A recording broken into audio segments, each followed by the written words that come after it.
Good evening. Welcome to Left, Right and Centre. I'm Vishnu Shom. Now, for many, cryptocurrencies remain a mystery, a virtual currency in some sort of an online space which replaces the very real currency note you and I have grown up with. Now, for others, it is the future, an effort to break away from conventional boundaries of commerce as we know it, with the possibility of, who knows, making a fortune. And then there are governments, not just ours, but several across the world, who say that cryptocurrencies lack a sovereign guarantee and are therefore notional and are not currency at all. For now, it appears that India may be headed down the path of the government putting a halt, or at the very least, very serious curbs on private cryptocurrencies, while endorsing a Reserve Bank-backed digital currency which they can monitor and regulate. Now, with rumors of this making headlines, several private currencies saw their values disappearing today. And so far, there has been no clarity from the government on what their new bill on cryptocurrencies will eventually say. So we'll be looking at this very, very closely on the program tonight, but a couple of the top developments as far as the crypto crash is concerned. Now, news of the bill banning all digital currencies in Parliament in this forthcoming session has led to a crash in Bitcoin pricing. Overall, the crypto market in India fell by over 15%. The crypto bill has not been discussed in a crucial meeting of the Union Cabinet today, with sources indicating that the government is looking at a suggestion to treat cryptocurrencies as an asset, not as a legal tender. But sources also indicating that there is no decision on when the bill will actually be tabled in the Parliament session. So the government is really looking at this very closely. But if you are a fan of crypto, perhaps the news at the moment is not very good. Well, we've got a fantastic panel this evening. Ashish Singhal, founder and CEO of CoinSwitch, joins us, as does Milind Deora, the former IT Minister of India, Nishchal Shetty, the founder and CEO of WazirX, and the lawyer Uday Walia. I'd like to thank you all very much for being with us.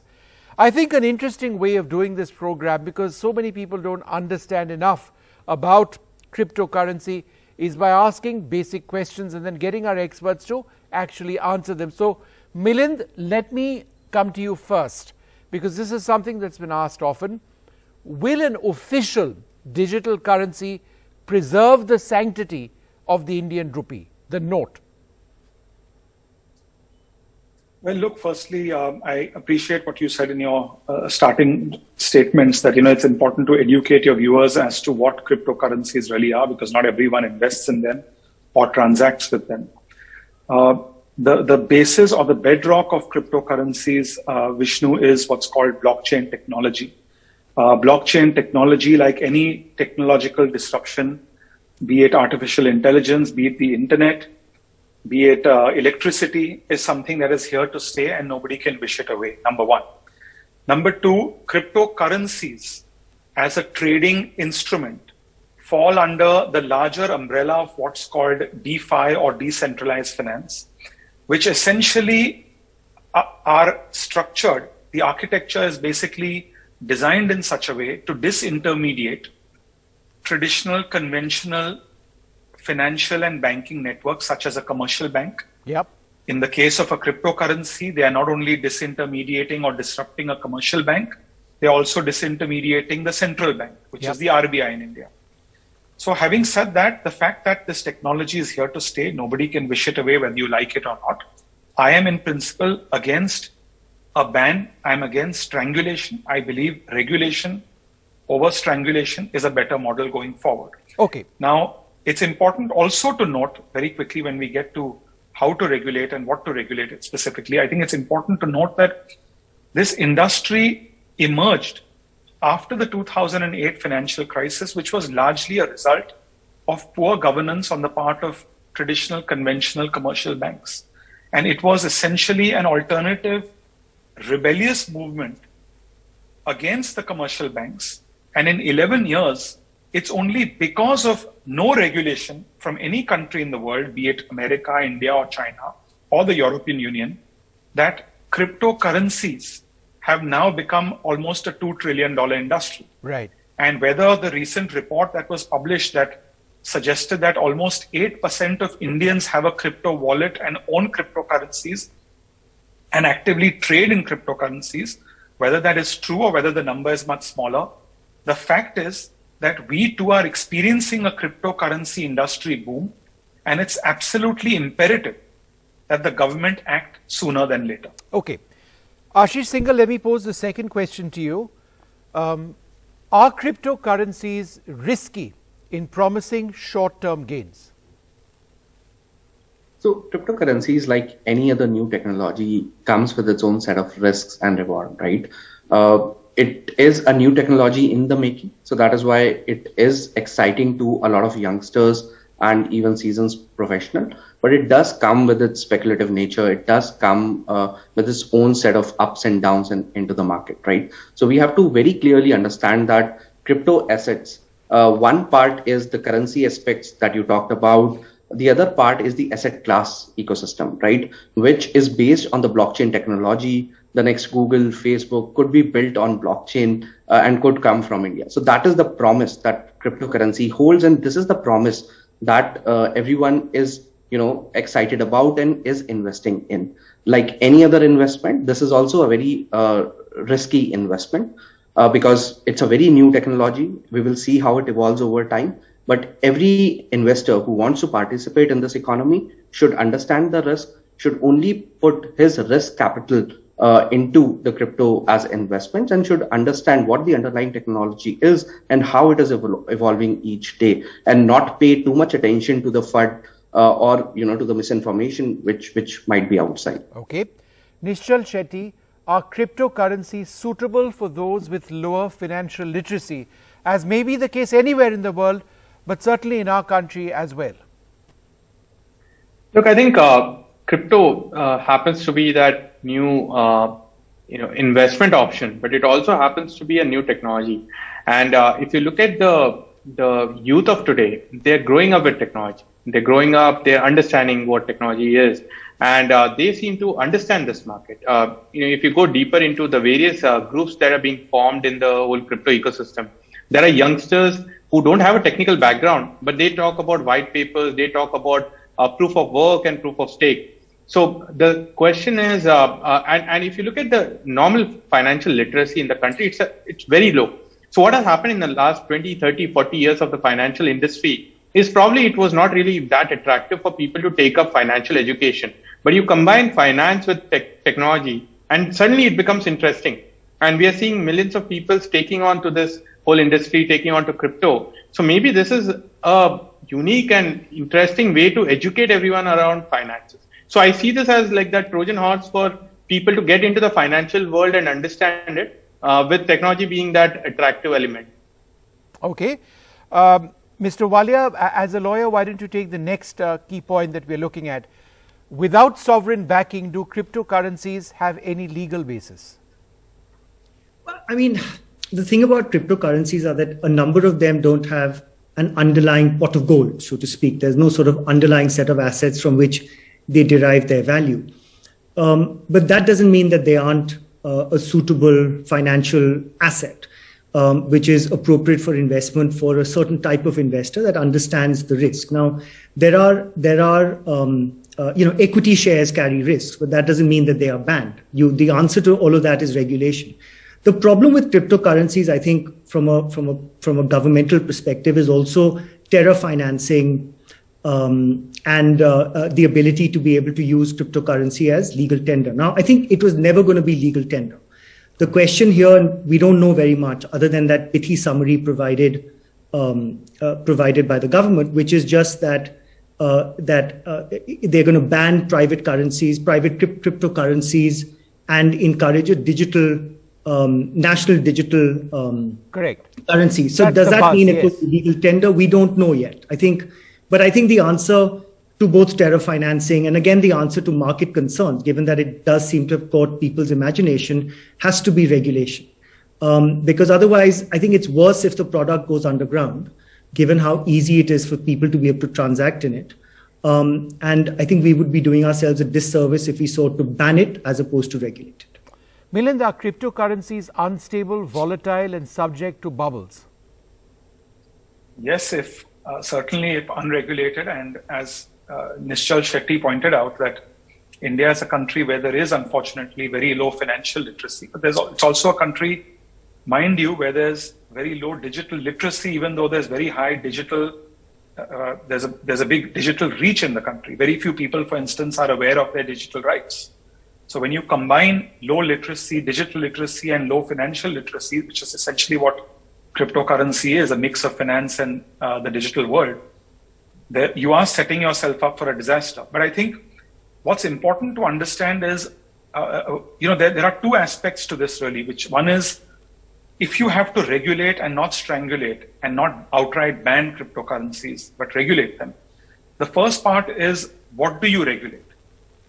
And when you ask that question, it's a very pertinent question, because there are two aspects to cryptocurrency. One is the monetary aspect of it. The fact that somebody has to regulate the legal tender issue, the fact that it can cause monetary instability if it's underground and not regulated. And that essentially, the onus of that falls on the RBI without a doubt, or on central banks around the world. As far as trading securities, people who trade in cryptocurrencies essentially buy it for $5 rupees, and then it becomes 10 rupees, and then you sell it and you make a 5 rupee profit. And that aspect has to be regulated, for instance, by an organization like SEBI, which is the Securities and Exchange Board of India, which regulates all capital markets. Because that then will essentially educate investors about the dangers of cryptocurrency trading and ensure that there's investor protection in India. The second big aspect is, how do you regulate? Now, Mr. Walia was talking about, what the bill will entail, but essentially what it looks like, if you look at two large countries that have a crypto regulation problem at hand, besides India, one is China and one is the United States. And China's model has been essentially to ban all private cryptocurrencies, essentially push it underground. It will become a burgeoning underground cryptocurrency movement, and push the Chinese citizen towards the digital yuan, which is essentially their CBDC or their central bank backed currency. Right. America, on the other hand, is not suggesting an outright ban. America is suggesting that we want cryptocurrencies to exist. We want blockchain innovation to flourish in our country.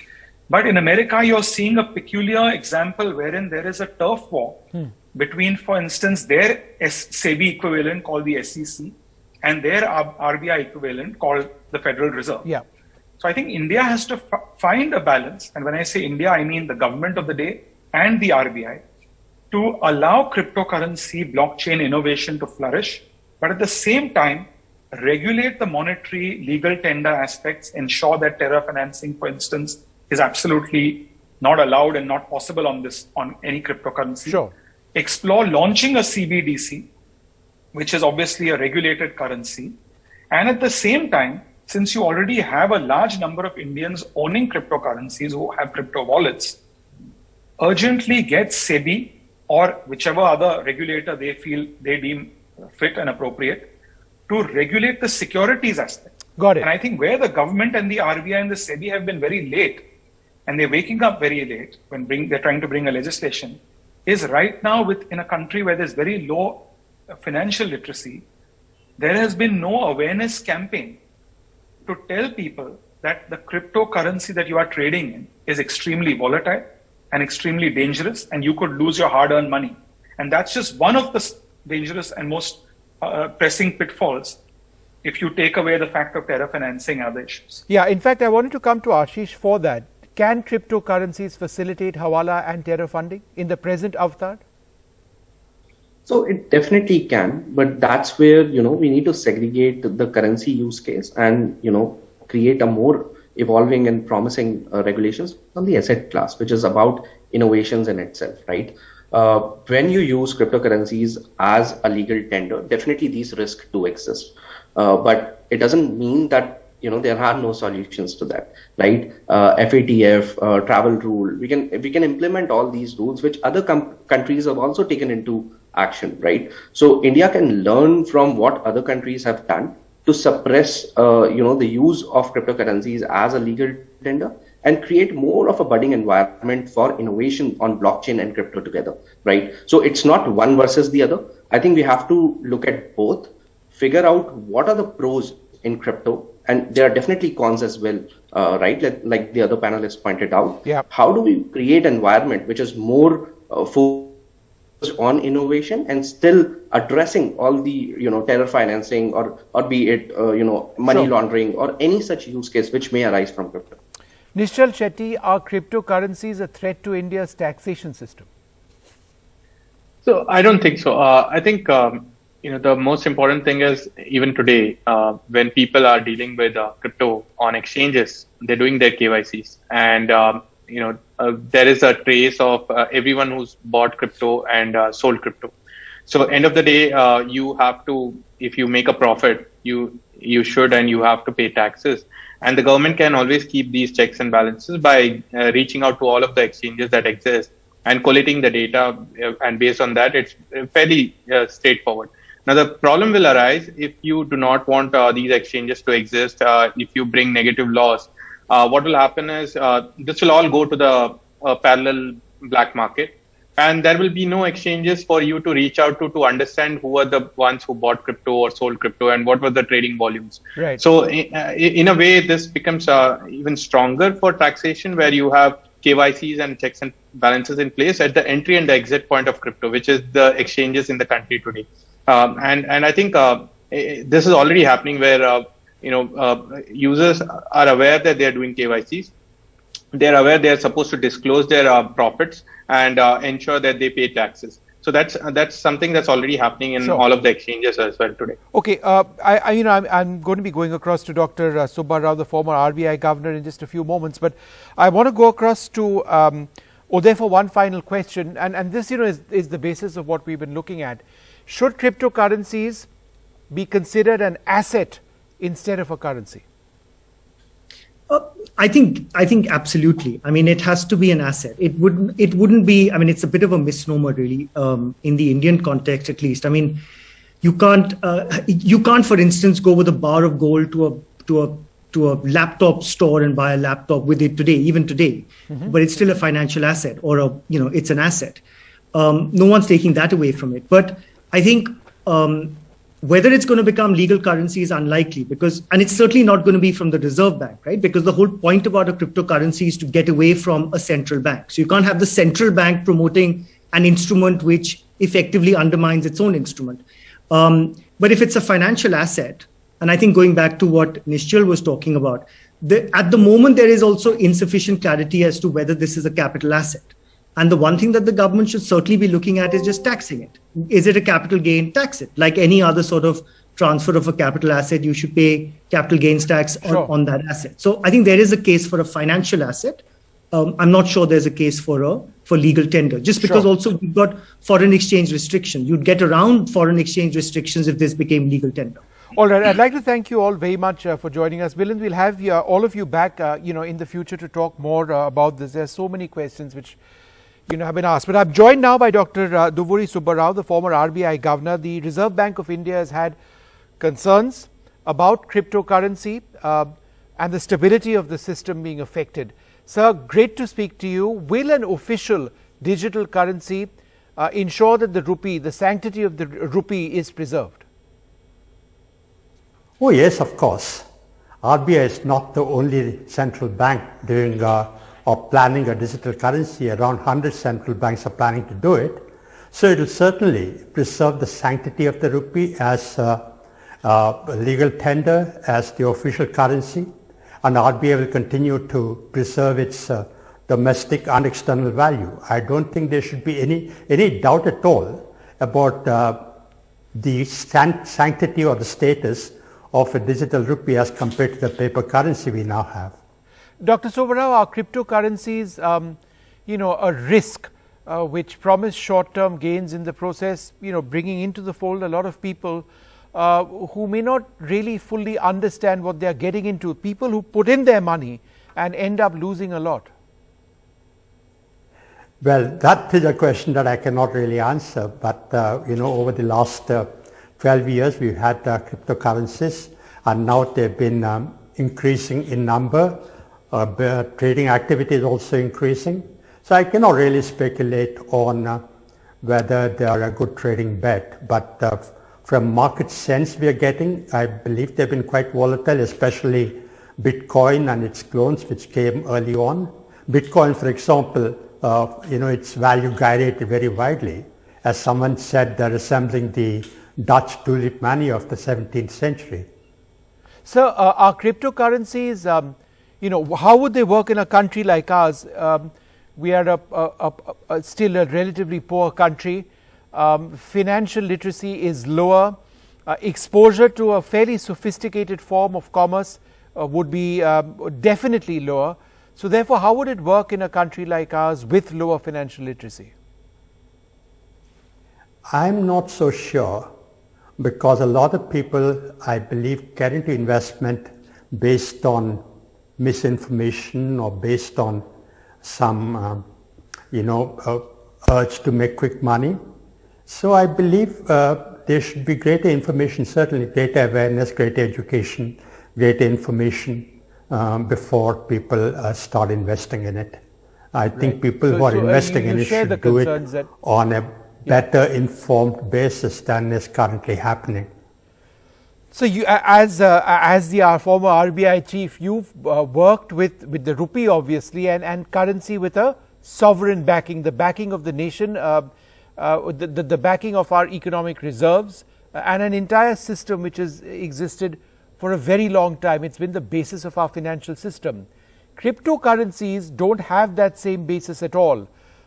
It's literally up in the air. I mean, it exists and yet it doesn't exist in quite the same manner. So therefore, given the laws and our financial system, do cryptocurrencies, in your opinion, have any legal basis? No, I don't think so. No, without a sovereign backing, they have no legal basis unless the government in the bill provides them a legal status in the sense that they will not be. It depends on what the bills will do. I don't think it will make it legal tender, but it might classify that as an asset class. So it will have a legal basis to the extent of being an officially recognized asset class, but it will not have a legal basis as a legal tender. Right. So I really didn't understand your question from what direction you're on that. No, I just wanted to know about the legality of it, but I think you've answered that question, which brings me to a handful of other questions. The lack of stability, volatility in cryptocurrencies, and the sense that they are subject to bubbles. Is this also your reading, or do you believe it's still very early days? Well, they've been very volatile so far. Bitcoin, for example, as I just said, has been extremely volatile. I wouldn't say all of them are subject to bubble. Yes, there have been bubbles. There have been bubbles even without cryptocurrencies. There have been bubbles with other financial instruments. So I don't think cryptocurrencies are any special as far as bubbles are concerned. But I'm sure that there will be a shakeout in the cryptocurrency market. If there are nearly 10,000 cryptocurrencies now, I don't believe all of them can survive. So there will be some shakeout, and when that happens, I think we might see a more steady, I wouldn't say completely stable market, but we must certainly see a more steady market. So, Dr. Subbarao, one final question to you, since I'm running out of time. Can cryptocurrencies facilitate hawala and terror funding? Because this seems to be the main concern of the government. I believe so, yes. That's been a concern not just in India, but around the world, from the statements or studies by the Bank for International Settlement, BIS, IMF, etc. There is a real concern around governments, especially in emerging developing countries, that cryptos could be vehicles or conduits for illegal activity, money laundering, drug trafficking, financing of terrorism, and of course scams and frauds, yes. And one final question, sir, and this is what we are told the government may be considering. What are your views on cryptocurrency in India being considered as an asset instead of as a currency? I believe so, certainly not as a currency. Okay, that question is settled. But whether it should be an asset class or not is an open question. My own personal view is that the government will be better off recognizing that as an asset class and regulating it so that they can they can track the business activity, tax the gains, enforce a code of conduct, enforce standards of transparency. Leaving it completely unregulated is not an option. On the other hand, banning it altogether is not an option either, because if you ban it altogether, the activity, the trading will go underground, will become invisible and will become illegal. And a country like China can do it, but a democratic country with a rule of law like India, it will be difficult for us to enforce a total ban. So I believe a wire media will be to recognize them as an asset class and regulate them. All right, well, wonderful speaking to you, sir, and thanks for offering that perspective. Perhaps that's where the government is headed, but we don't know when they'll finally decide. A lot of questions, as you can expect, on coup. Sanjay asks, how will this move impact our economy? Which move? The move to regulate, the move to ban? Which one? Either way, it's going to have a profound impact. Vidushi says, crypto is very new to people and hence risky. People are blindly investing in it, not knowing what the pros and cons are, which can lead to a severe loss. Some people would suggest that is the case. Others would say that it is very much the future. Take your pick. Well, we're out of time on this program. Hopefully, we've been able to answer a couple of key questions. We had the best experts in the country on this issue. But is India any closer to deciding which way we are going with cryptocurrencies? At this moment, at this hour, no, not quite. We're out of time. Goodbye.